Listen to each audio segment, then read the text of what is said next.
हरे कृष्णा। सभी को दंडवत प्रणाम। आप लोगों का श्रीमद् भागवतम की प्रथम स्कंद के अध्याय 19 में स्वागत है।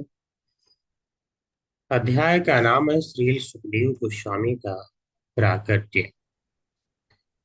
तो इसमें हमने देख लिया था श्लोका नंबर 8, और आज हम देखने वाले हैं श्लोक नंबर 9 और 10। तो पहले हम मंगलाचरण करेंगे,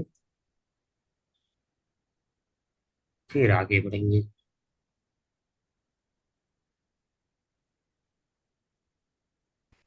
तो मंगलाचरण सभी कर सकते हैं। नारायणं नमस्कृत्य नारायणं नारायणं नमस्कृत्य नमस्कृत्य नरं चैव नरोत्तमं नरं नरं चैव चैव नरोत्तमं नरोत्तमं देवीं सरस्वतीं व्यासं देवीं देवीं सरस्वतीं सरस्वती व्यासं व्यासं ततो जयमुदीरयेत्। ततो ततो जयमुदीरये। जयमुदीरये। नष्टप्रायेषु अभद्रेषु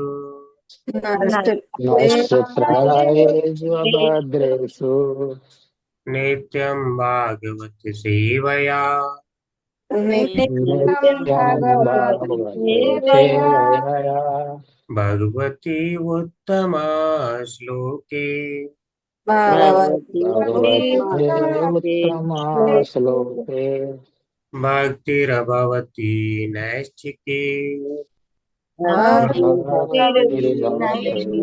नैष्ठिकी।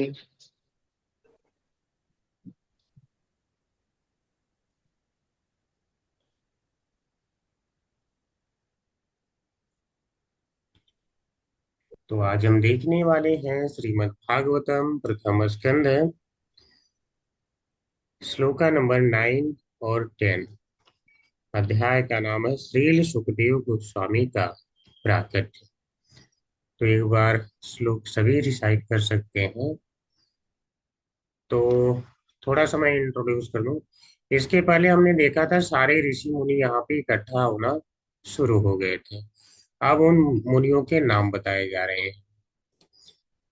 अत्रिर्वशिष्ठ च्यवनः शरद्वान् अत्रि वसिष्ठश्च नः शरद्वान् अरिष्टनेमिर्भृगुरङ्गिराश्च अरिष्टनेभिर्भृगुरङ्गिरश्च पराशरुगादिसुतोऽथ राम पराशरगाधिसुतराम उतच्च इन्द्र प्रमदेर्मवाहो भूतच्च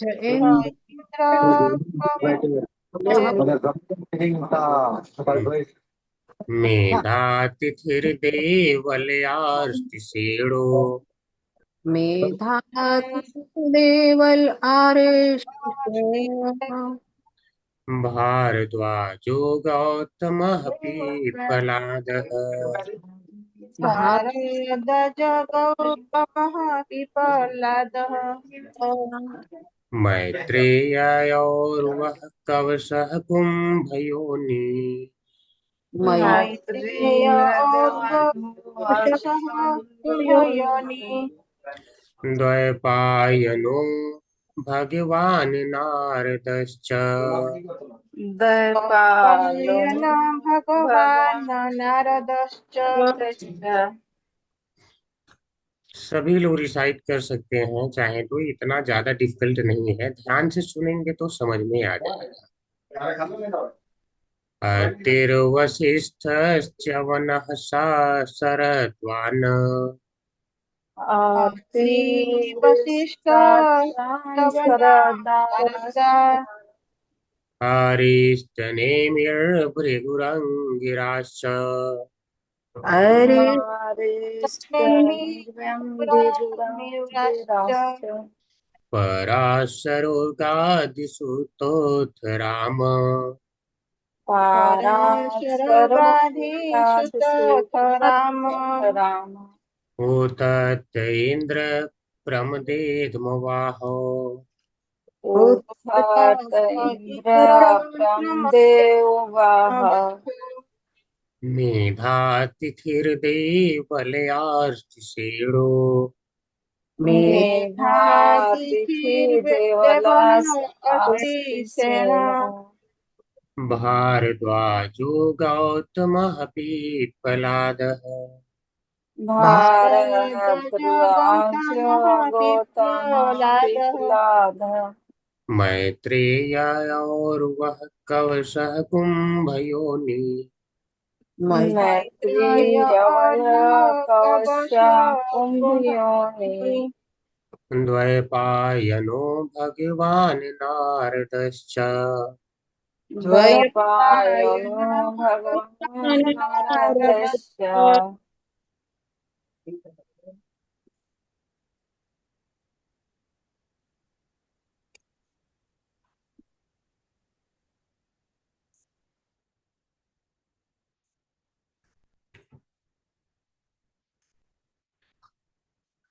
यहाँ पे शब्दार्थ की कोई आवश्यकता नहीं है, तो प्रभुपाद जी ने शब्दार्थ नहीं दिए, क्योंकि सारे के सारे जो नाम हैं ऋषि मुनियों के नाम है, तो वह नाम के लिए अलग से शब्दार्थ तो चाहिए नहीं। तो अत्रि से नारद, ये सभी विभिन्न साधु पुरुषों के नाम हैं जो ब्रह्मांड के विभिन्न भागों से यहाँ आए थे। ब्रह्मांड के विभिन्न भागों से बड़े बड़े मुनि वहां आए, यथा अत्रि, च्यवन, शरद्वान, अरिष्टनेमि, भृगु, वशिष्ठ, पराशर, विश्वामित्र, अंगिरा, परशुराम, उतथ्य, इंद्रप्रमद, ईदमबाहु, मेधातिथि, देवल, आर्ष्टिसेन, भारद्वाज, गौतम, पिप्पलाद, मैत्रेय, औरव, कवच, कुंभयोनि, द्वैपायन तथा महापुरुष नारद।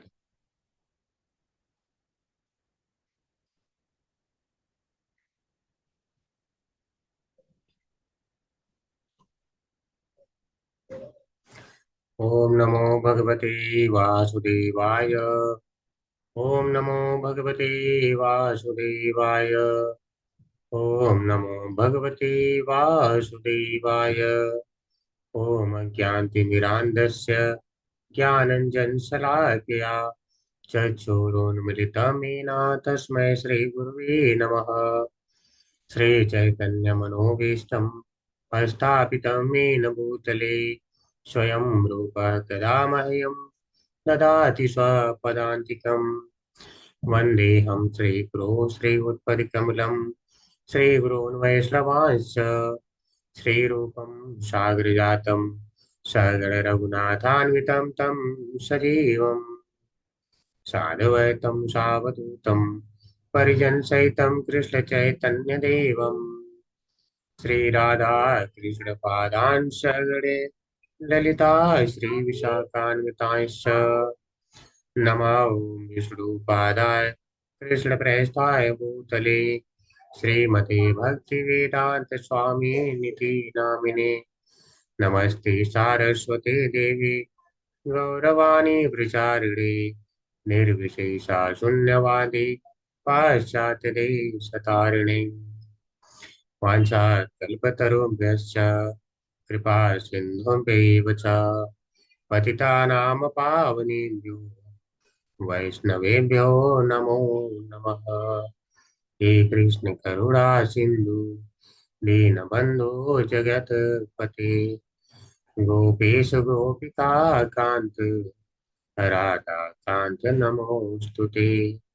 तप्त कांचन गौरांगी राधे वृंदावनेश्वरी वृषभानुसुते देवी प्रणमामि हरिप्रिये। जय श्री कृष्ण चैतन्य प्रभु नित्यानंद श्री अद्वैत गदाधर श्रीवासादि गौर भक्तवृंद। नमो महावदन्याय कृष्णप्रेमप्रदायते कृष्णाय कृष्णचैतन्य नाम्ने गौरतिषे नमः। हरे कृष्ण कृष्ण कृष्ण हरे हरे, हरे राम राम राम हरे हरे, हरे कृष्ण कृष्ण कृष्ण हरे हरे, हरे राम राम हरे हरे, हरे कृष्ण कृष्ण कृष्ण हरे हरे, हरे राम राम हरे हरे। हरे कृष्ण सभी को।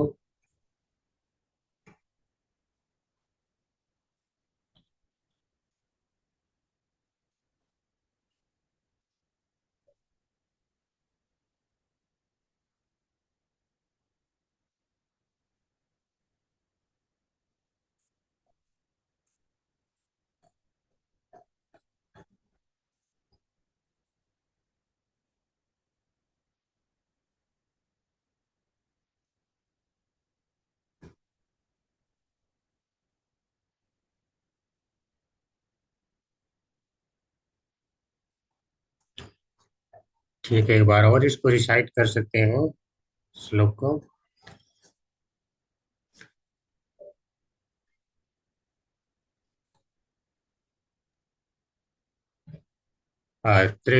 अत्रिर्वसिष्ठश्च वनः शरद्वान् अत्रि वसिष्ठ वसिष्ठश्चवन शरद्वाय अरिष्टनेमिर्भृगुरङ्गिराश्च नरेशनेमि भृगुरङ्गिराश्च पराशरो गादिसुतोत्तराम परासरोगादिस्तोतराम उतथ इन्द्र प्रमदेद्मवाहो उतस्य इन्द्रमहो मेधातिथिर्देवलयार्तिसेनो मेधातिथिर्बल्याश्चिसेनो भारद्वाजो गौतमः पीप्पलादः भरद्वाजो गौतमः पिप्पलादौ मैत्रेययोर्वः कवशः कुम्भयोनि मैत्रेय और वह कवसे कुंभयोनि द्वैपायनो भगवान् नारदश्च द्वैपायनो भगवान् नारदश्च। हरे कृष्णा। सभी को जो लोग चाहते हैं रिसाइट करना कर सकते हैं। हरे कृष्ण प्रभु जी।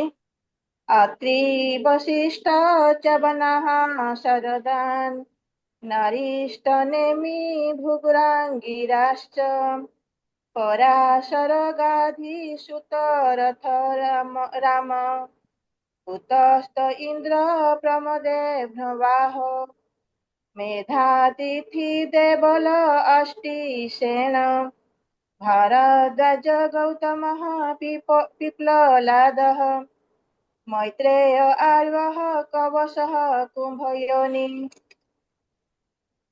प्रभु जी। द्वैपायन भगवान् नारदश्च। हरे कृष्ण प्रभु जी।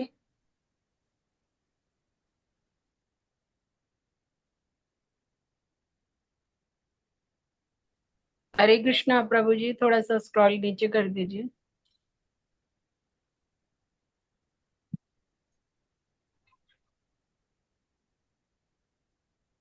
हरे कृष्णा। आप लोग यहाँ से पढ़ सकते हैं सारा एक साथ। धन्यवाद प्रभु जी।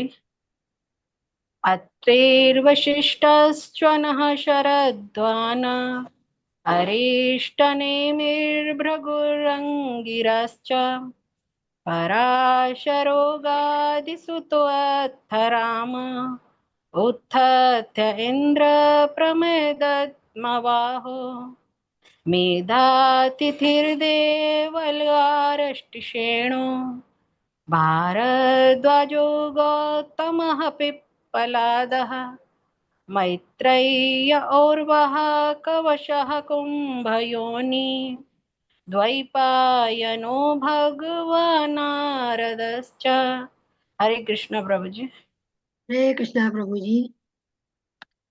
अत्रिर्वशिष्ठ च्यवनधरद्वान अरिष्टनेमिर्भृगुरङ्गिराश्च पाराशरोगादि सुतोऽथ राम उथत्त इन्द्र प्रमे देवं बाहो मेधातिथिर्दे बल अष्टशेणो भरद्वाजो गौतमः पिप्पलादा मैत्रेय और वह कवसः कुम्भयोनि द्वैपायनो भगवान नारदश्च। हरे कृष्णा प्रभु। हरे कृष्ण प्रभु जी, दंडवत प्रणाम। अत्रिरवसिष्ठश्च च्यवनः शरद्वान् अरिष्टनेमिर्भृगुर अंगिराश्च पराशरोगादिसुतोऽथ राम तथ्य इन्द्र प्रमदेद्भवान् मेधातिथिर्देवल आष्टिशेणो भरद्वाज गौतमः पिप्पलादः मैत्रेय मैत्रेय और वह योनि द्वैपायनो भगवन्नारदश्च। हरे कृष्ण।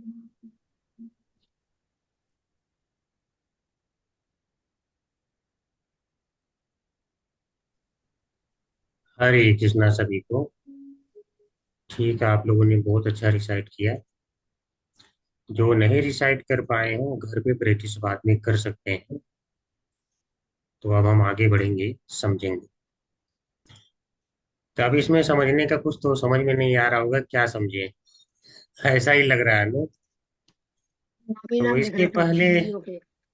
हम चलते हैं श्लोक में, तब आपको समझ में आए।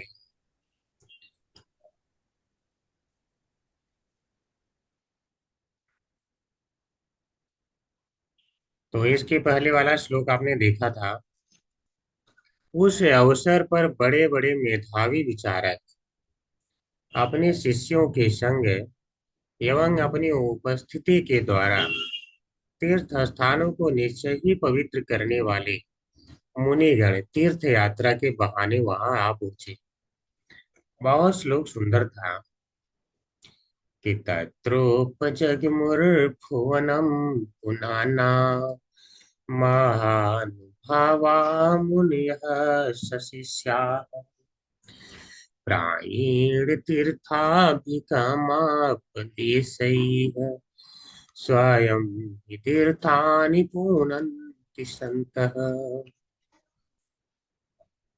अर्थात वहां पर भुवनम पुनाना, जो पूरे भुवन को ही पवित्र कर सकते हैं, और स्वयं ही तीर्थानि पुनन्ति सन्तः, जो स्वयं ही इतनी क्षमता है कि तीर्थों को पवित्र बना दे, वे सारे के सारे महानुभाव मुनि शिष्या है अपने शिष्यों के साथ वहां पर पहुंचाए आए हैं परीक्षित महाराज को देखने और कथा का लाभ उठाने।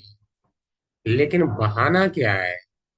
तीर्थ स्थान घूमने आए हैं, ऐसा बहाना है। ठीक है, तो कुछ तो बहाना चाहिए, तो बहाना वही है। जबकि उनको सही कहिए तो तीर्थ करने की आवश्यकता नहीं है। दूसरी बात, आवश्यकता भी है, क्योंकि तीर्थ स्थान को जो लोग मलिन कर देंगे तो उसे स्वच्छ कौन बनाए? उसे यही लोग बनाते हैं। स्वयं ही तीर्थान पुनन्ति, ये स्वयं तीर्थों को पवित्र बना सकते हैं, इतनी क्षमता होती है इनमें। अब कौन कौन से ऋषि मुनि आए हैं, यहाँ पर उन्हीं की व्याख्या हो रही है।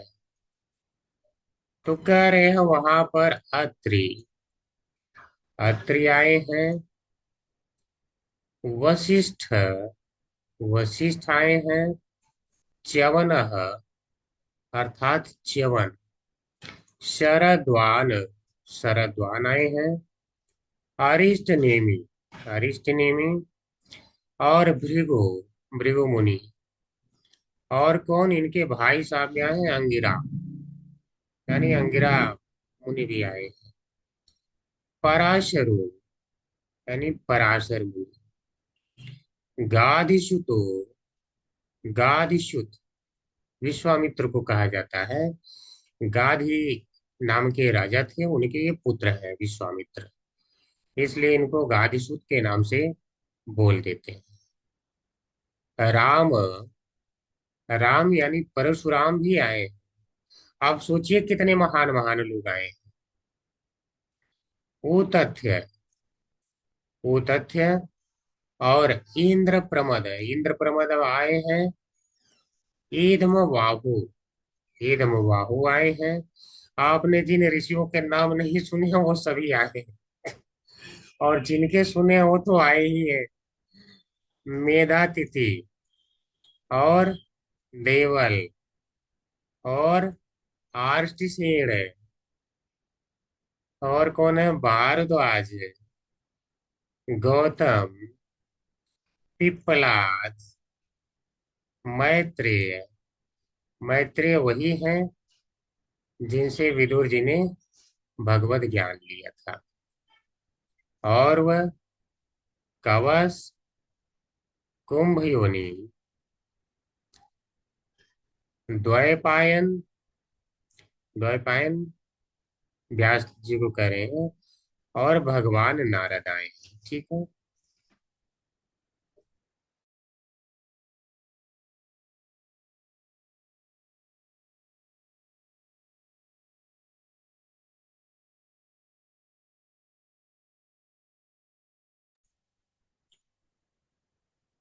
ठीक है, तो ये सभी ऋषि मुनि आए हैं।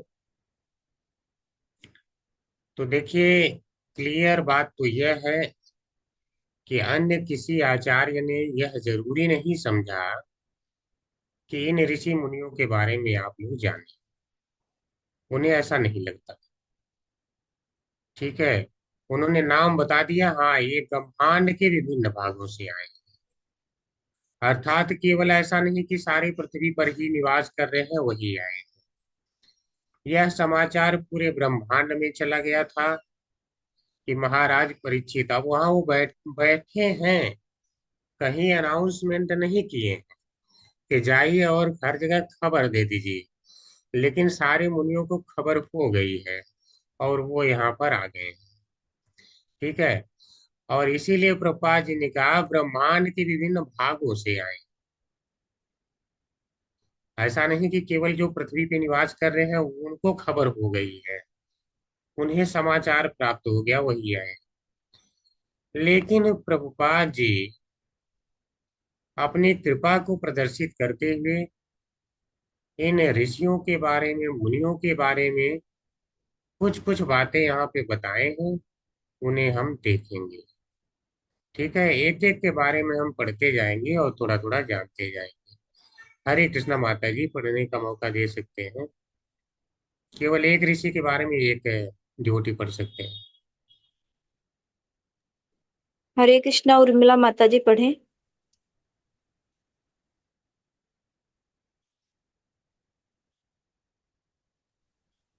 हरे कृष्णा माता जी, सादर प्रणाम। हरे कृष्ण प्रभु, सादर प्रणाम। तत्वशील प्रभात के शील प्रभु की जय। चवन ऋषि, चवन ऋषि ये महामुनि थे तथा भृगु मुनि के पुत्रों में से एक थे। उनका जन्म समय से पूर्व हुआ था, जब उनकी गर्भिणी माता का अपहरण हुआ था। चवन अपने पिता के 6 पुत्रों में से एक थे। बस प्रभु जी। हरे जी माता कृष्णा। जी, धन्यवाद माता हरे जी। कृष्णा माता जी, हरे कृष्णा। ठीक है, थोड़ा सा आगे। समझ लेते हैं। देखिए, हाँ इसमें जी। बहुत कुछ समझने के लिए नहीं है, जहां तक आप देख पा रहे हैं कुछ कठिन नहीं है।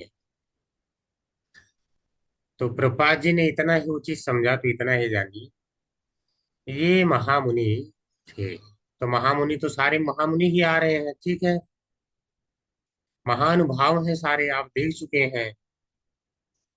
और भृगु मुनि के जो पुत्र हैं, इनमें से ये कहें तो ये भृगु मुनि के पुत्र हैं च्यवन। और यहाँ पर आप देख पा रहे हैं कि भृगु मुनि भी आए हुए हैं, अर्थात पिता और पुत्र दोनों ही उपस्थित हैं।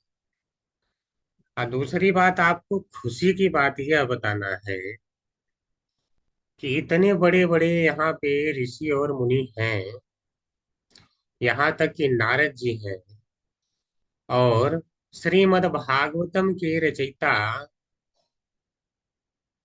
वेद व्यास जी स्वयं हैं, और वेद व्यास जी के पिता पराशर मुनि यहाँ पे स्वयं आए, और परशुराम जो भगवान विष्णु से के अवतार है वह भी यहाँ पर आए हुए हैं। लेकिन इतने लोगों के रहने के बाद भी जो कथा है सुखदेव गोस्वामी कहेंगे, अब समझिए कि उनकी महत्ता क्या है। और घूमते कैसे हैं? नंग धड़ंग। ठीक है, आगे बहुत सारी व्याख्याएं आने वाली हैं, आप जानेंगे। वैसे आपको पता है कि वह ऐसे ही घूमते रहते हैं, उन्हें कोई कपड़े इत्यादि से लेना देना नहीं है। वह दूसरों के अंदर भी कपड़े इत्यादि नहीं देखते, वह केवल आत्मा के स्वरूप को देख सकते हैं। उन्हें और बाह्य स्वरूप से कुछ लेना देना ही नहीं होता। जैसे आप अगर मान लीजिए घूमने कहीं जाते हैं, तो पूछा जाए कि कितने लोगों को कौन सबसे सुंदर लगा, उसने क्या क्या कपड़ा पहना था, आप कभी कपड़े पे ध्यान देते हैं? किसी के कपड़े पे नहीं कोई ध्यान देता है। ठीक है, जिसने कुछ बहुत ज्यादा विचित्र कर लिया तो थोड़ा सा व्यक्ति ध्यान दे देता है, यही करेगा। तो इसी प्रकार से वह शरीर को बाह्य कपड़े मात्र ही समझते हैं, अतः वह उस पर ध्यान नहीं देते। तो आपने देखा था जब इनको बुलाते हुए जो इनके पिताजी हैं, अर्थात वेद व्यास, जब जा रहे थे, तो उस समय वेद व्यास को देख करके स्त्रियां कपड़े पहन ली, और श्रील सुखदेव गोस्वामी को देख करके नहीं पहनी। ठीक है, तो उसका उत्तर उन्होंने वही बताया था, उनको तो मतलब ही नहीं रहता है किसी के शरीर से। लेकिन ये गृहस्थ है तो इनको भेदभाव करना पड़ेगा, और उन्हें आदमी का शरीर औरत का शरीर वो देख ही नहीं रहा, वह तो आत्मा को केवल देख रहे हैं। तो दोनों में अंतर समझिए। तो वहां पे हमने ये भी देखा था, ऐसा नहीं कि वेद व्यास है तो उनसे कम ज्ञानी हो गए, ज्ञान इन्होंने ही दिया था। लेकिन यह गृहस्थ है तो इनको तो शरीर में भी भेद करना ही पड़ेगा, कम से कम सामाजिक दृष्टिकोण से। ठीक है, तो इस कारण से स्त्रियों ने तुरंत कपड़े पहन लिए थे। तो अब यहाँ पे नारद इत्यादि इतने लोगों के बावजूद भी वह कथा कहने वाले हैं, यह अत्यंत ही हर्ष का विषय है। अब हम जानेंगे च्यवन के बारे में बता रहे हैं। तो यह भृगु के पुत्र हैं। कह रहे हैं समय से पूर्व इनका जन्म हो गया था, और कारण क्या था?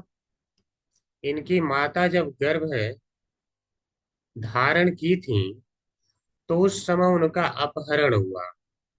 अपहरण एक राक्षस ने ही किया था, और राक्षस वास्तव में इनकी जो माता है च्यवन की, उनका नाम था पुलोमा। और जिस राक्षस ने अपहरण किया उस राक्षस का नाम भी था पुलोमा। ठीक है, तो अपहरण के समय इनका जन्म हुआ था। तो ये टोटल 6 भाई थे, 6 भाइयों में से च्यवन एक है। तो थोड़ी सी इसकी कथा है, हम संक्षेप में कह देते हैं कि इनका जो जन्म है च्यवन का कैसे हुआ, और नाम इनका च्यवन क्यों पड़ा। तो भार्गव का अर्थ होता है भृगु के पुत्र। तो 6 भार्गव हैं, इनमें से इनका नाम च्यवन रखा गया।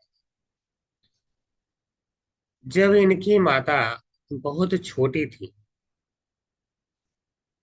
तो अत्यंत रो रही थी, बच्ची थी, उस समय रो रही थी, अपने पिताजी को काफी परेशान किया।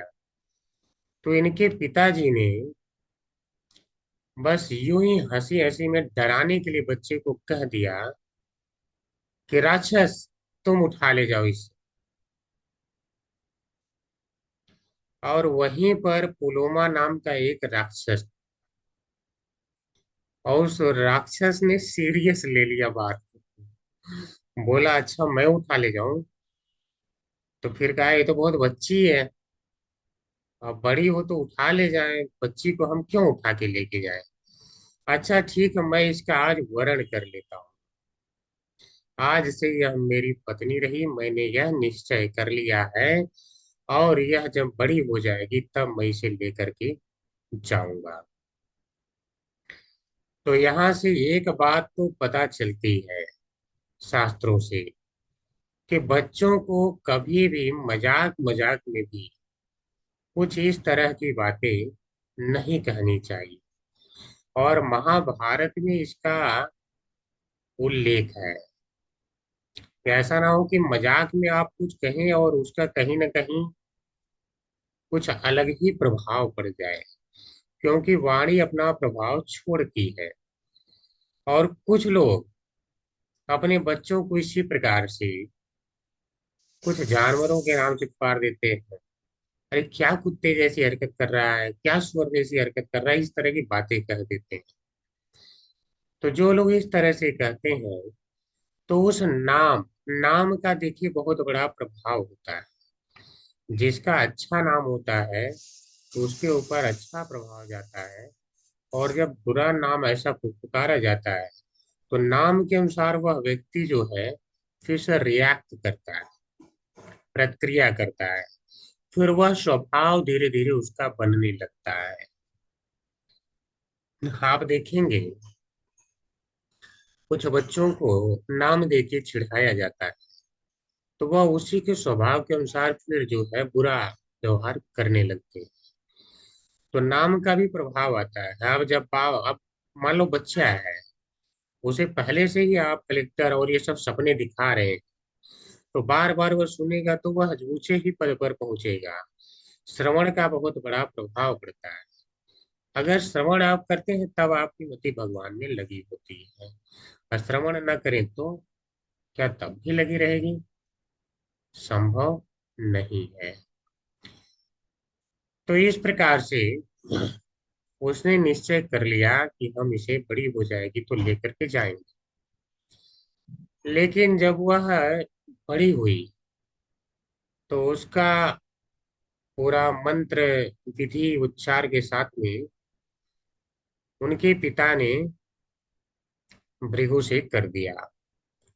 अब भृगु मुनि से जब हो गया, उस समय जब च्यवन पैदा होने वाले थे, वह राक्षस ढूंढते ढूंढते आया, कहाँ पुलोमा है, पुलोमा कहाँ है, मेरा भी नाम पुलोमा, उसका भी नाम पुलोमा, बहुत अच्छी जोड़ी है। ठीक है, अपना ढूंढता हुआ वो इधर से घूम रहा था। उस समय वह निश्चय नहीं कर पा रहा था कि जो ये गर्भवती है ये वही पुलोमा है कि कोई और है। तो उनके घर में जहां पर दीपक जल रहा था, तो उन्होंने अग्निदेव से पूछा। तो अग्निदेव से पूछा, बोला कि आप तो हर एक शरीर में विराजमान है, अतः आप अंतर्यामी हैं, ऐसा कोई शरीर नहीं जिसमें अग्नि न हो। तो उस हिसाब से आप सभी शरीरों में विराजमान हैं, तो आप जो है अंतर्यामी हैं। अब आप मुझे दो बातें बताइए। पहला तो मैं जानना चाहता हूं कि क्या ये वही पुलोमा है जिसका मैंने बचपन में वर्णन किया था? आप सब कुछ सत्य बताएंगे, हमें विश्वास है। और दूसरा कि जब मैंने इसका वर्णन कर लिया तो इसके पिताजी ने कि भृगु मुनि को क्यों दिया? उन्होंने मेरे साथ छल किया है। तो आप सत्य सत्य बताइए, अगर ये वही है तो मैं इसे लेकर के जाऊंगा। तो फिर जो है अग्निदेव ने बोला ठीक है, बताता हूँ। उन्होंने कहा पहले प्रश्न का उत्तर तो यही कि ये वही पुलोमा है। दूसरा, जो तुमने कहा कि तुमने वर्ण इसका कर लिया था, इसको चुन लिया था, तो मान चुके हो कि ये पत्नी है, तो मानने से कुछ नहीं होता है। इसके पिता ने विधि पूर्वक मंत्रोच्चार के साथ इसका विवाह संपन्न किया है भृगु मुनि के साथ, अतः यह उनकी पत्नी है। और भृगु मुनि घर पे उस समय थे नहीं, स्नान इत्यादि के लिए गए थे। तो इतने के बाद भी ये मानता नहीं है और उसका हरण करता है। हरण करता है तो इनके जो गर्भ में ये भार्गव था यानी च्यवन, उनको बहुत ज्यादा गुस्सा आ गया, रोष। और इतना रोष आया कि वह गर्भ से निकल गए बाहर स्वतः, यानी गर्भ से च्युत हो गए अर्थात गिर गए। इस कारण से इनका नाम पड़ा च्यवन। और इतने ज्यादा मतलब वहीं पे योग विद्या जानते थे, और उसी के कारण यह निकलने में समर्थ हुए। और इतना तेज था, इतना तेज था कि वह राक्षस इसको सहन नहीं कर पाया और वहीं पर जल करके भस्म हो गया। तो इस प्रकार से इनका जन्म हुआ था। कहानी आगे है, हम जाएंगे तो बहुत लंबी चलती जाएगी, तो इसको इतना पे हम विराम लेंगे। आगे हम जानेंगे भृगु के बारे में। हरे कृष्ण माता जी, पढ़ने का मौका दे सकती हैं।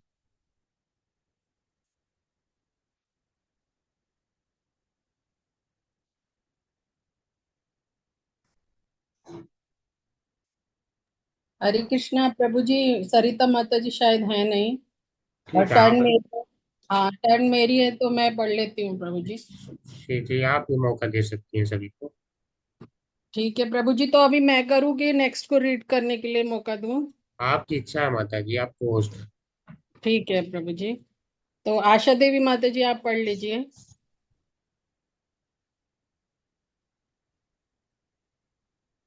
आशा देवी माता जी पढ़ लीजिए। गिरजा बख्शी माता जी आप पढ़िए। अनम्यूट का ऑप्शन भी देना पड़ेगा माता जी। ठीक है प्रभु जी। धन्यवाद। अच्छा अच्छा।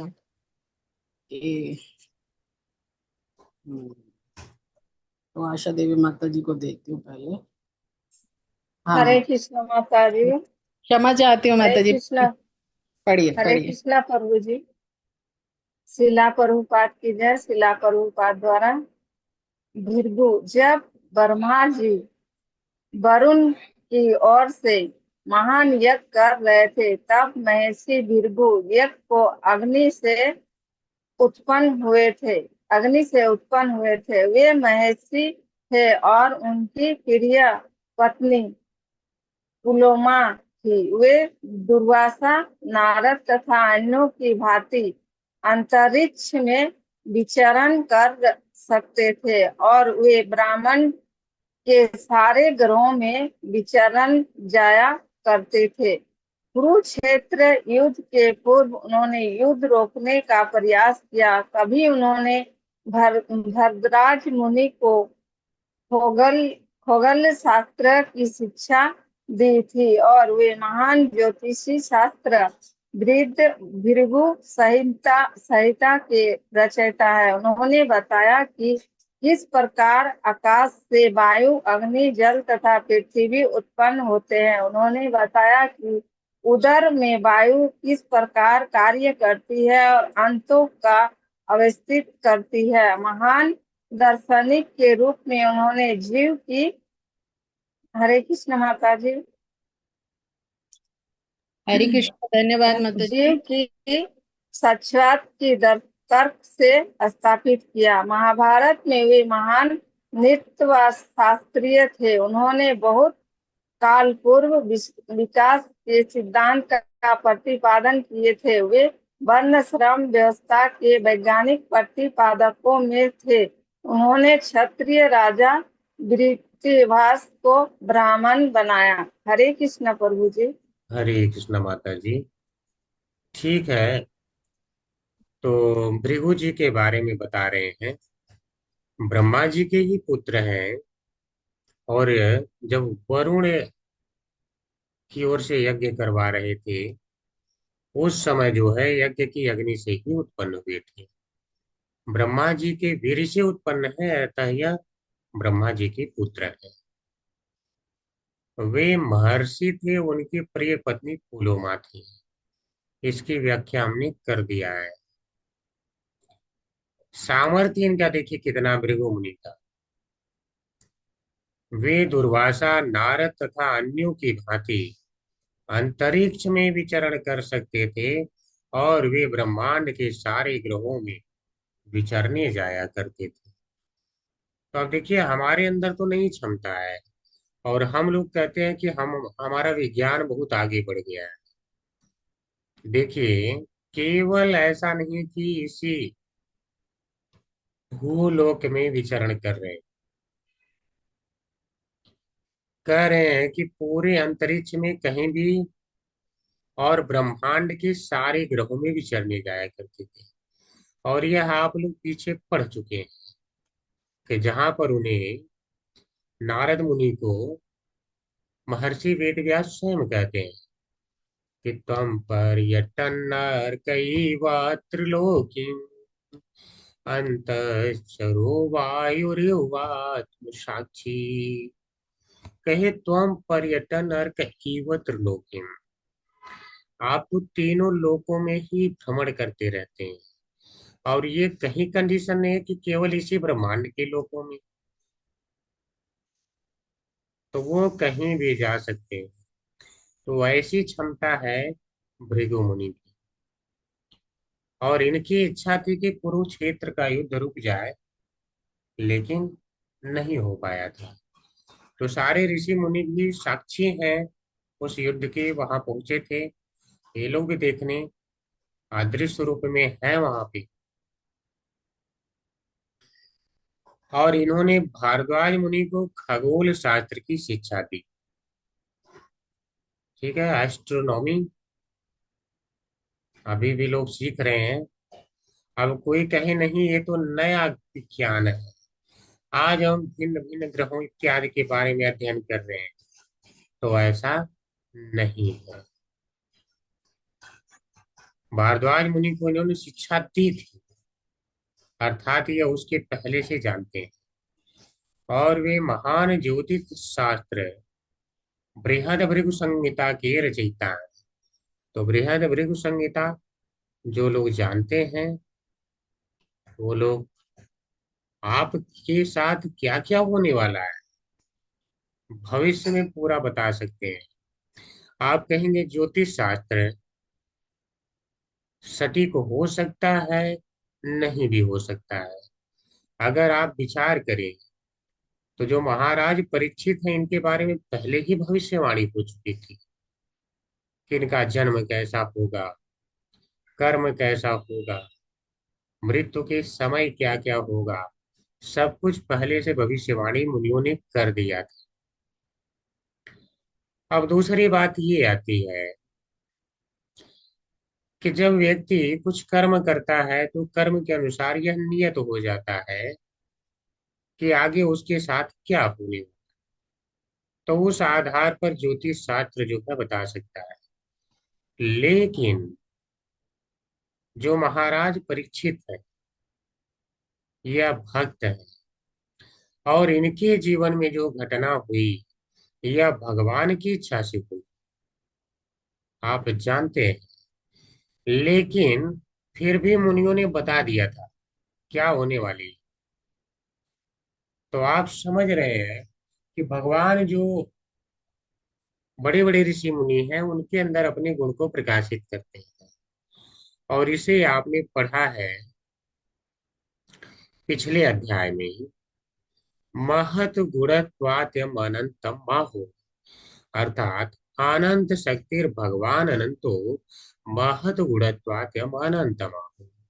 भगवान के अंदर अनंत शक्तियां हैं और वह अपनी अनंत शक्तियों को अपने जो श्रेष्ठ भक्त हैं, महत श्रेष्ठ भक्त हैं, उनके अंदर प्रकट करते रहते हैं। तो ये लोग जो लिखते हैं वो सटीक होता है। उन्होंने बताया कि किस, और ये भी देखिए भगवान कृष्ण आने वाले हैं धराधाम पे, यह भी पहले बता दिया गया। तो इनके अंदर वो शक्ति कहाँ से आ रही है? वास्तव में भगवान ने ही दिया है। उन्होंने बताया कि किस प्रकार आकाश से वायु, अग्नि, जल तथा पृथ्वी उत्पन्न होते हैं, यानी पंच तत्वों का अध्ययन। उन्होंने बताया कि उदर में वायु किस प्रकार कार्य करती है और हाथों को व्यवस्थित करती है। ठीक है, तो क्या हो गया? बायोलॉजी, बायोलॉजी भी बता रहे हैं, सारा ज्ञान है। महान दार्शनिक के रूप में उन्होंने जीव की शाश्वतता को तर्क से स्थापित किया। महाभारत कि जीव शाश्वत है, तो कोई ठीक है भक्त है तो आराम से मान लेते हैं, भगवान ने कह दिया मान ले। लेकिन इन्होंने तर्क से स्थापित किया। ठीक है, भगवान ने कह दिया मम वांशो जीव लोके जीव भूत सनातन। हाँ ठीक है, भगवान ने कह दिया, ये है भक्त का स्वभाव। अजो अयम शाश्वतो, अजो नित्यम शाश्वतो अयम पुराण, न हन्यते हन्यमाने शरीरे। ठीक है, तो ये जो है शाश्वत है, भगवान ने बोला मान लिया, लेकिन इन्होंने तर्क से स्थापित किया। वे महान नृतत्व शास्त्री थे,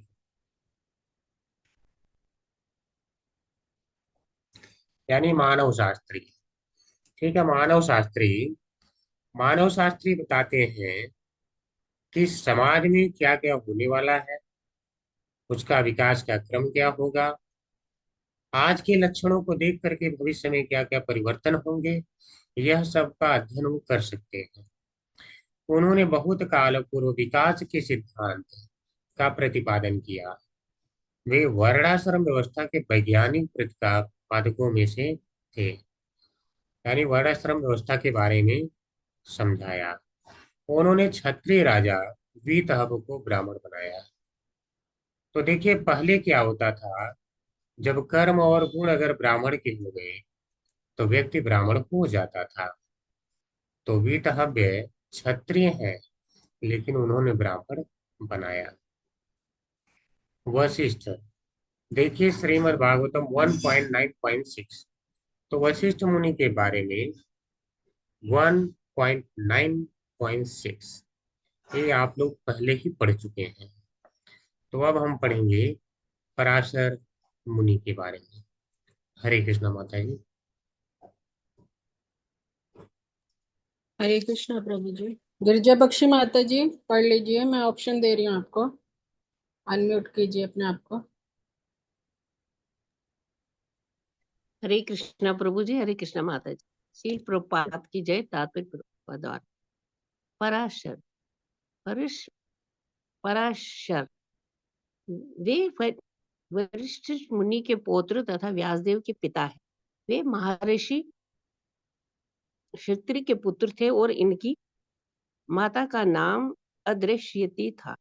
जब वे अपनी माता के गर्भ में थे तब उनकी माता केवल 12 वर्ष की थी और माता के गर्भ में ही उन्होंने वेद सीखे थे।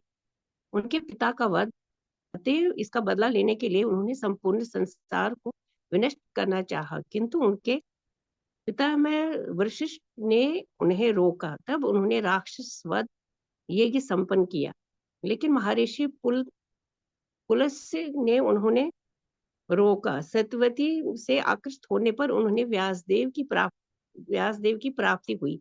सत्यवती बाद में महाराज शांतनु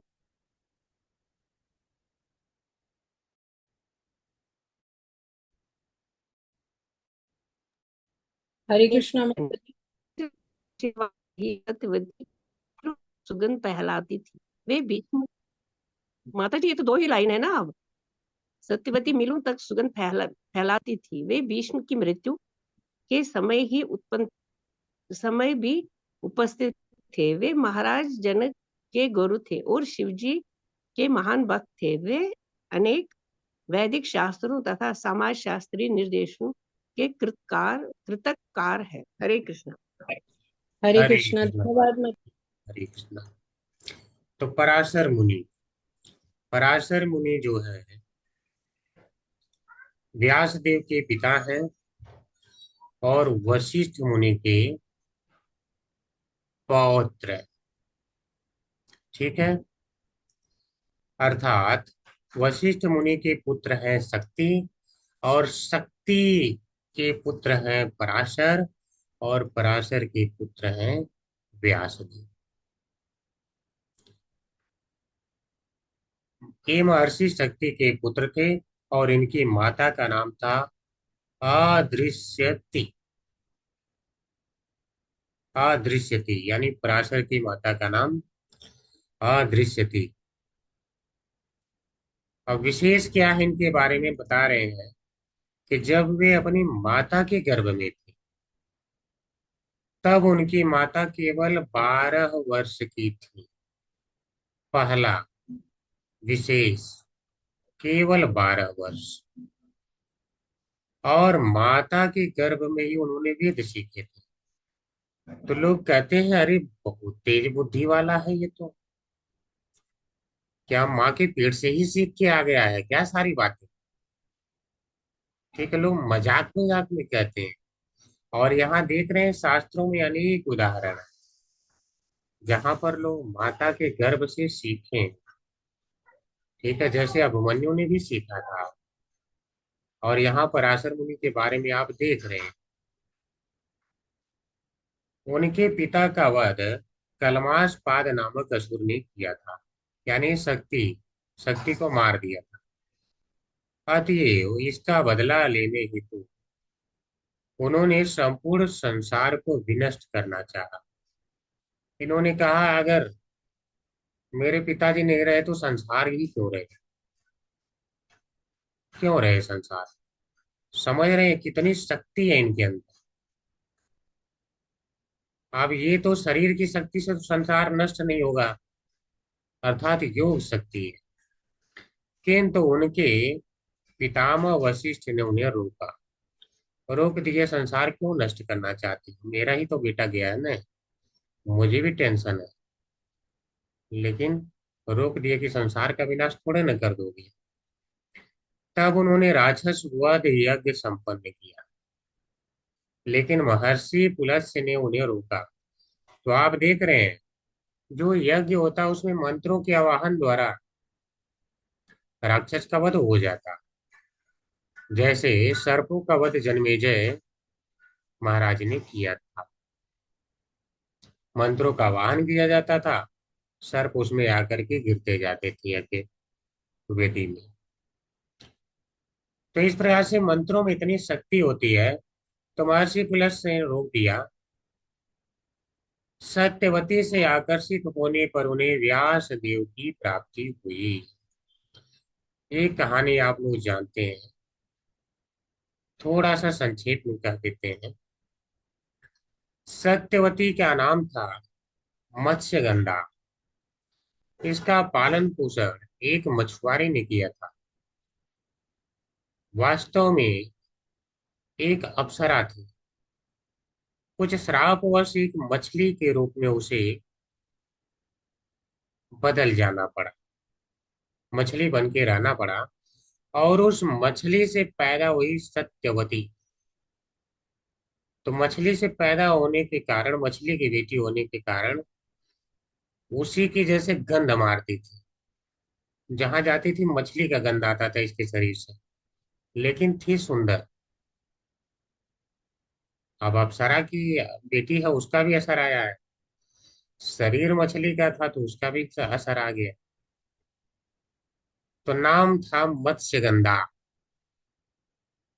ठीक है, नाम मत्स्यगंधा। तो बहुत गंदा उसकी स्मेल आता था। तो फिर उससे आकर्षित हो गए व्यास देव के पिताजी अर्थात पराशर मुनि। जा रहे थे, यमुना जी को पार करना था, तो देखे तो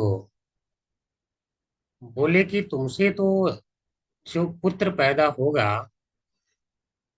वह सारे शास्त्रों का रचयिता होगा, और कलयुग में उसकी अत्यंत आवश्यकता है, लेकिन वह पुत्र मुझसे पैदा होगा तब।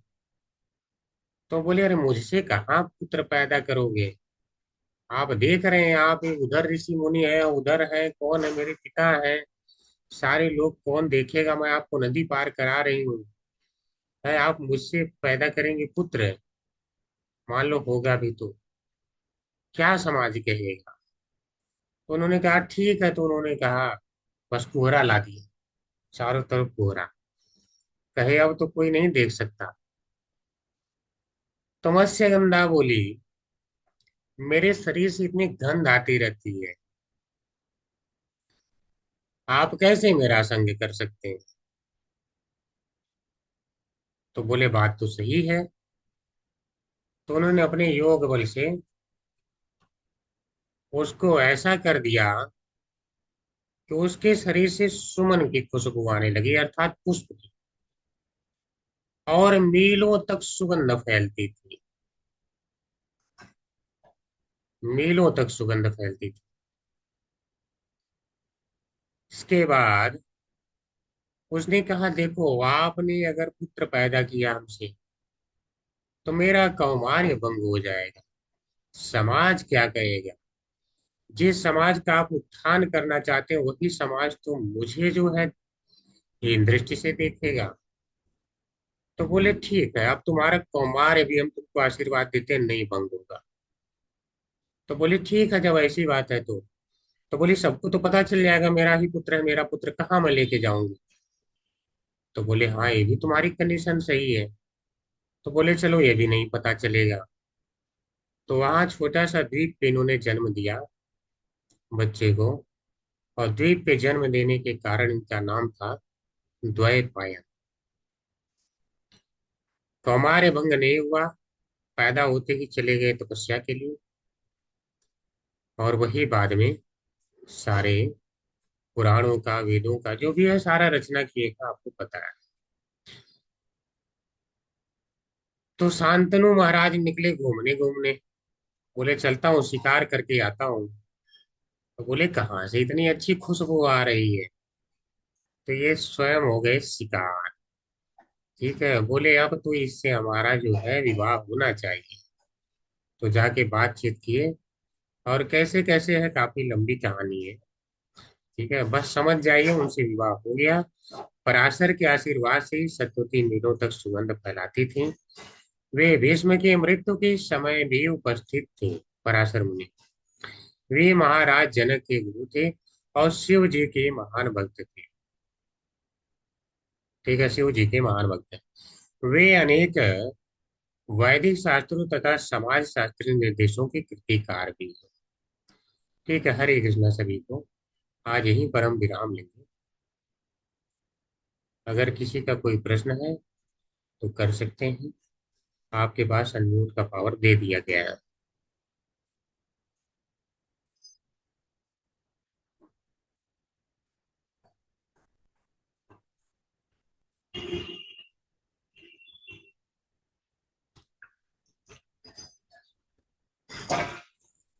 कोई प्रश्न नहीं है ऋषियों के बारे में, होना भी नहीं चाहिए। यहाँ प्रभुपाद जी ने ज्यादा बताया ही नहीं। ठीक है, जितना बताया मैंने बता दी।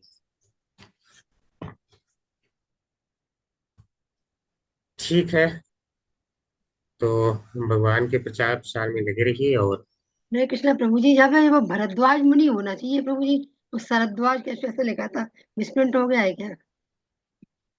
क्या वही माता है? जी, अगर उन्होंने शरद्वान लिखा है और मैं भी शरद्वान ही कह रहा हूँ, तो इतना बड़ा तो मिसप्रिंट नहीं होगा, मैंने भी शरद्वान ही सुना है।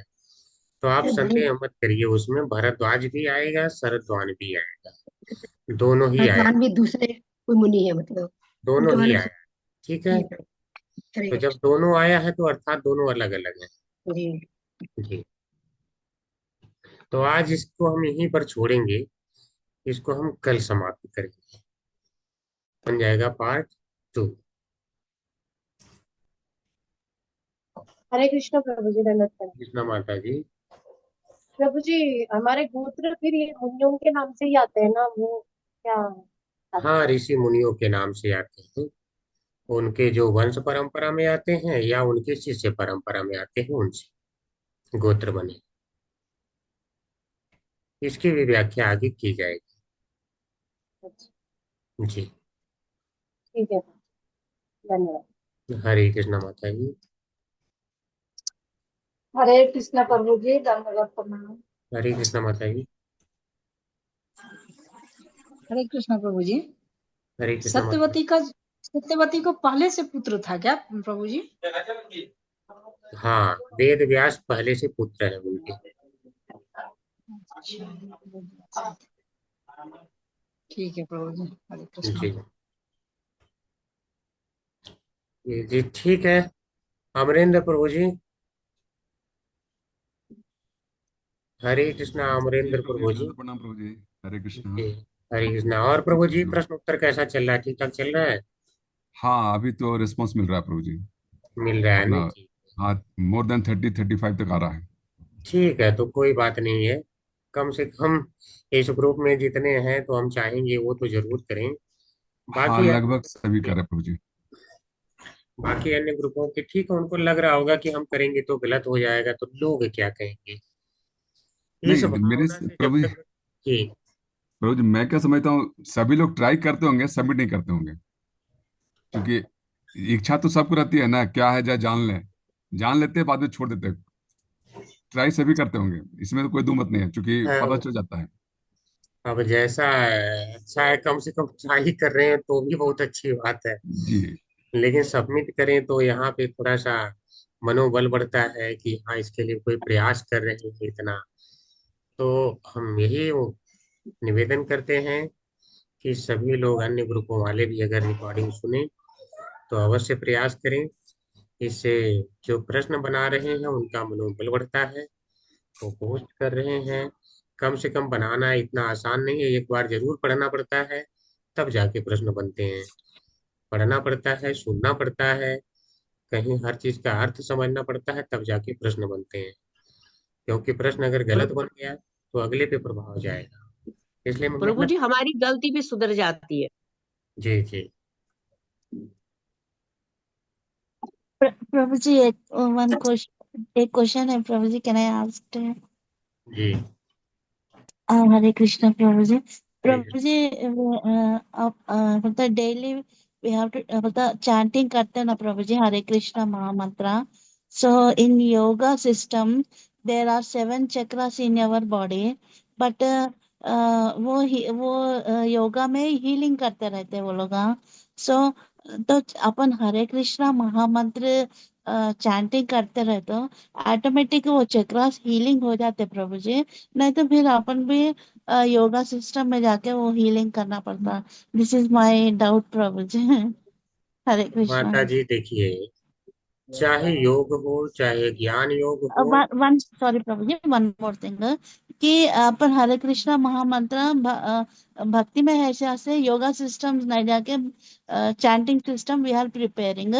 तो मतलब our acharyas also tell the in Gita, in Bhagavatam, Bhakti Marg is superior, but in yoga system they are मतलब वो लोग प्रूफ कर रहे कि योगा इज द बेस्ट बोल के they are declaring. So, so my point of view, Prabhu ji, कि chanting करे तो भी ये पूरे सेटरेट हो जाते प्रभु जी, नहीं we have to separate the this follow the yoga system. Hare Krishna Prabhu ji. माता जी, जो लोग भगवान कृष्ण के नाम का चैंटिंग करते हैं उनको किसी अन्य विधि की अपेक्षा नहीं रह जाती है। उन्हें किसी और अन्य विधि के सहारा लेने की जरूरत नहीं रह जाती है। ठीक है, ये अपने आप में, चाहे ज्ञान योग हो चाहे भक्ति योग हो और चाहे जो योग भी बोला जाता है यह हो, तो जिनको हम योग बोलते हैं यानी ध्यान योग, तो इन सभी का अवसान जो है भक्ति योग में ही आकर के होता है। ठीक है, सबको पहुंचना होता है समाधि की अवस्था। समाधि की अवस्था का अर्थ होता है केवल कृष्ण में मति लगी रहे। तो यहाँ पे जो हम विधि प्रैक्टिस करते हैं नारद पंचरात्र के अनुसार, वो उसमें जो है जब भगवान के नाम, भगवान का स्मरण या जो विधियां हम फॉलो कर रहे हैं, हमारी सदैव मति भगवान कृष्ण में लगी रहती है, अर्थात हम सदैव ही समाधि में ही रहते हैं। तो हमको अलग से अन्य विधियां फॉलो करने की आवश्यकता नहीं है, चक्रों को जागृत करने की कोई आवश्यकता ही नहीं है, क्योंकि भगवान ने कहा अंत काले क्षमामेव स्मरण मुक्त्वा कलेवरम, यह प्रयास मद्भावम नास्त्यत्र संशय। जो अंतकाल में मुझे स्मरण कर लेता है वह सदैव मेरे धाम में ही आ जाता है, इसमें कोई संशय नहीं है। तो आप अगर ध्यान करेंगे तो शायद आप न पहुंच पाए, क्योंकि अर्जुन ने इस विधि को नकार दिया है, ध्यान योग को। उसने कहा कि चंचलम ही मना है कृष्ण प्रमाथि बलवत दृढ़म तस्याहम निग्रहम मन्ये वायुरेषु दुष्करम। अर्थात मन जो है इतना चंचल है और कैसा है, दूर निग्रह, प्रमाथि प्रमथनशील है, बलवत बलवान है, यह भाग ही जाता है। तो इसलिए इसका निग्रह करना मेरे लिए वायु को मुट्ठी में बंद करने से भी कठिन है। तो फिर अंत में भगवान ने सारी विधियों को त्याग करके सारे गुह्य और गुह्यतर जितने उन्होंने ज्ञान बताए, ध्यान योग के द्वारा गुह्यतर ज्ञान है और ब्रह्म को प्राप्त करने का ज्ञान गुह्य ज्ञान है। तो उन्होंने कहा कि इतते ज्ञानम आख्यातम गुह्यात गुह्यतरम मया विमृश्य एतत् अशेषेण यथा इच्छसि तथा कुरु। यानी गुह्य और गुह्यतर ज्ञान हमने तुम्हें बता दिया, जैसी इच्छा हो तुम्हारी करो। इसके बाद में उन्होंने कहा कि सर्वगुह्य तमम भूय शृणु में परमम वचः। उसके बाद उन्होंने सबसे कहा कि अब मैं तुम्हें गूढ़ वचन बताने जा रहा हूँ सबसे। और तब भगवान ने क्या कहा, मन मना भव मद भक्तो मदयाजी माम नमस्कुरु माम एव ऐसे सत्यम ते प्रतिचाने प्रियो यसी में। ठीक है। और उन्होंने कहा कि मन मना भो, मेरे ही मन वाला हो जाओ, अर्थात मन में सदैव मुझे स्मरण करो। मन मना भो मद भक्तो, मेरा भक्त बन जाओ। योग की बात नहीं कर रहे, अब सबसे गुड़ की बात आ गई है। मद याजी, मेरी ही पूजा करो। माम नमस्कुरु, मुझे नमस्कार करो। तो इतना ही करने से माम एव ऐसे तुम मुझे प्राप्त कर लोगे, और इसमें कोई संशय नहीं है। तो उन्होंने कहा सत्यम ते प्रतिजाने, यह मैं सत्य ही कहता हूँ, क्योंकि तुम मेरे प्रिय हो, प्रियो वशी में। तो प्रश्न हो सकता है कि कुछ अन्य विधियां थोड़ा बहुत तो अपना लें हम। उन्होंने कहा नहीं, सर्वधर्मान परित्यज्य माम एकम शरणम व्रज अहम त्वाम सर्व पापेभ्यो मोक्षयिष्यामि मा शुचः। तुम्हें सारे विधियों का त्याग करना है, सारे धर्म जो बताए गए उनका त्याग करना है, केवल माम एकम शरणम व्रज, केवल मेरी शरण ग्रहण कर लोगे तो सारे पापों से मुक्त करूंगा और मेरे धाम में आ जाओ। तो यह भगवान के द्वारा बताई गई विधि है। अब जो इसमें अपनी व्याख्या करता है, तो अब समझिए वह क्या कर रहा है। ठीक है, वो गीता जो यथारूप है उसको अब यथारूप नहीं रहने देना चाहता है। हरे कृष्णा माता जी। Yes Prabhu ji, understand Prabhu ji, I understand कि ओके। वो लोग दे आर डूइंग, मतलब वो गलत रास्ते पे जा रहे। I understand Prabhu ji, I understand. और इसका भागवतम में भी आएगा जो विधि है, कृते यत ध्यायतो विष्णु त्रेतायाम यजतु मखै द्वापरे परिचर्यायाम कलौ तत् हरि कीर्तनात्। कृते यत ध्यायतो विष्णु, जो ध्यान करना था योग के द्वारा, वह कृते अर्थात सतयुग का धर्म है। और कलयुग का क्या है, कलौ तत् हरि कीर्तनात्, कलयुग का धर्म है हरि का कीर्तन। जी माता जी। Yes, Prabhuji, yes, Prabhuji, I understand. I daily do the 32 rounds, Prabhuji. But suddenly they are told to me कि ऐसे chanting कितने दिन करेंगे, वो chakras healing करे तो we have to gain the power. Otherwise, we can't. They are talking like that, Prabhuji. I can't explain to you, but anyhow, Prabhuji, I know मतलब मेरे को थोड़ा ही knowledge था, Prabhuji. So that's why I'm asking the details to you, Prabhuji. उनके लिए भी भगवान ने बताया है, जो योग विद्या में लगे रहते हैं उनको बताया है। Sorry Prabhu ji, one more thing, they are tolding कि आदि शंकराचार्य ये है, फिर ये क्या बोलते हैं उपासना बाबा, they are doing same thing, yoga system only, why you are following the chanting system? So it is not a मतलब I take the initiation, but we can't say that to anything. But I hope you understanding, प्रभु जी. ठीक है, कोई बात नहीं। तो भगवान कृष्ण ने गीता के अध्याय 6 में कहा, प्रयत्नात् यतमानस्तु योगी संशुद्ध किल्बिषा अनेक जन्म संसिद्धिं ततो याति परां गतिम्। हाँ, वो अगर लोग का कोई मीनिंग, सॉरी प्रभु जी, वो लोग का मीनिंग क्या है? वो क्या बोलते हो, ये परमहंसा ऐसे वाले, ये सब योगा सिस्टम में से परमहंसा होते हैं। Those who are chanting the names, how can we declare the Paramhansas? So वो ऐसा नहीं रहता, ये सब रहना पड़ता बोल के दे आर मतलब they are telling like that, probably they are talking like that. So in my mind is I am मतलब वो confuse हो गई actually. I studied Bhakti Shastri, so our my Prabhuji is explained to Bhakti is a superior, but suddenly they are told me like that, so that's why I'm confusing, Prabhuji. ठीक है, कोई But बात now नहीं, आप only शास्त्र जानिए। now yes Prabhuji, now only I understand कि Bhakti is a superior. Chanting करते रहते हैं वही superior है बोल के. जी, तो भगवान कृष्ण ने 6ठे अध्याय में और कहा योगियों की गति क्या होती है। उन्होंने कहा, प्रयत्नात् यतमानस्तु योगी संशुद्ध किल्बिषा। अगर बहुत ज्यादा परिश्रम कठिन अभ्यास करते हैं योगी ध्यान के माध्यम से, तब जाकर के अपने आप को शुद्ध कर पाते हैं। लेकिन अनेक जन्म संशुद्धि, उनको अनेक जन्म लग जाते हैं शुद्ध होने में। ततो याति परम गति, तब जाके उन्हें परम गति प्राप्त होती है। वो भी कब? जब जान जाते हैं कृष्ण ही भगवान है, कृष्ण पे आ जाते हैं तब। ठीक है, तो योगियों को कई सारे जन्म लग जाते हैं। और वही आदि शंकराचार्य जिनके बारे में वे बातें कर रहे हैं, वही कहते हैं, भज गोविंदम भज गोविंदम भज गोविंदम मूढ़मते। यानी हे मूढ़मती, तुम गोविंद का ही भजन करो। ठीक है, गोविंद का ही भजन करो। और वह 3 बार कहते हैं। और नहीं अगर करते हो तो क्या हो? मूढ़मती हो, यानी मूर्ख बुद्धि वाले हो। ठीक है, ऐसा वह कौन कहता? आदि शंकराचार्य कहते हैं। तो उनको आप ये सारी बातें बता सकते हैं। हरे कृष्ण माता जी। Yes Prabhuji, thank you so much Prabhuji. Hare Krishna. Hare Prabhuji, actually my exams is there, that's why I'm not attending.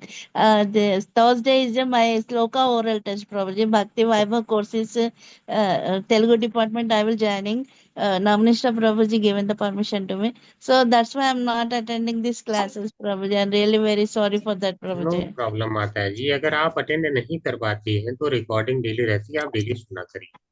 Thank you, Prabhuji. Hare कोई Krishna. ऐसा नहीं है कि जो डेली अटेंड कर सकता है। जब नहीं अटेंड कर सकते हैं तो बस एक ही विधि है कि रिकॉर्डिंग यहाँ पे भेजी जाती है, उसको आप सुन के और क्लास के साथ लिंक में रह सकते हैं, कोई Yes, समस्या Prabhuji. नहीं। ठीक है, Thank तो you. आज हम Thank चलेंगे। you, Prabhuji. Hare Krishna. ठीक है, और किसी का कोई प्रश्न तो नहीं? चलें।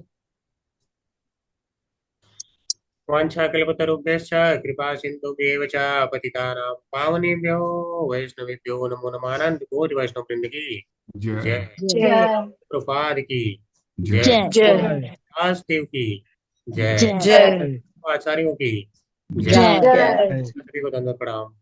हरे कृष्णा प्रभु। हरे कृष्णा प्रभु जी।